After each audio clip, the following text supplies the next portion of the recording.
নমস্কাৰ বন্ধুসকল, মোৰ এখন আজি 3 বছৰ হ'ল গাহৰি ফাৰ্ম। ইয়াত লাভালাভ বুলি ক'লে লাভ হৈছে, লাভ নোহোৱা নহয়, কিন্তু আমাৰ বঙাইগাঁও ডিষ্ট্ৰিক্টত মাৰ্কেট নাই। মাৰ্কেট নোহোৱাৰ ফলত মোৰ আজি গাহৰি খাচী আছে ইয়াত 7টা আৰু বেলেগ ফালে আছে গাহৰি। তো আমাৰ বঙাইগাঁৱৰ বৰপেটা ডিষ্ট্ৰিক্টত মাৰ্কেট নোহোৱাৰ কাৰণে গাহৰিৰ বিক্ৰী কৰি কিনে যে টকা ল'ম বা লাভ হ'ব এইবিলাক একদম মানে ভুল নাই। যিহেতু মাৰ্কেট নাই, কোনো ইয়াত গাহৰি ফাৰ্ম খুলি লাভ নাই।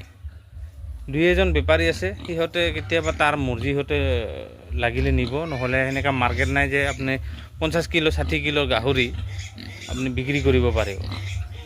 তো মই এটাই কওঁ, বঙাইগাঁও বৰপেটা ডিষ্ট্ৰিক্টত গাহৰি ফাৰ্ম কৰি লাভ নাই। আপোনালোকে কৰাৰ আগতে ভাবিব, মাৰ্কেটখন চাই ল'ব। যদি মাৰ্কেট আছে তাহলে আপোনালোকে কৰিব পাৰে, যদি মাৰ্কেট নাই তাহলে গাহৰি ফাৰ্ম কৰি লাভ নাই। কাৰণ মই জনাত পোৱালি মাৰ্কেট আছে কাজলগাঁও আমাৰ বঙাইগাঁৱত, আৰু পাণবাৰী এখন আছে। তো পোৱালি বিক্ৰী কৰা হয়, কিন্তু সিমান উচিত মূল্য নাই। 2,000 পৰা 3,000 টকা বেপাৰীকেইটাই লৈ লয়।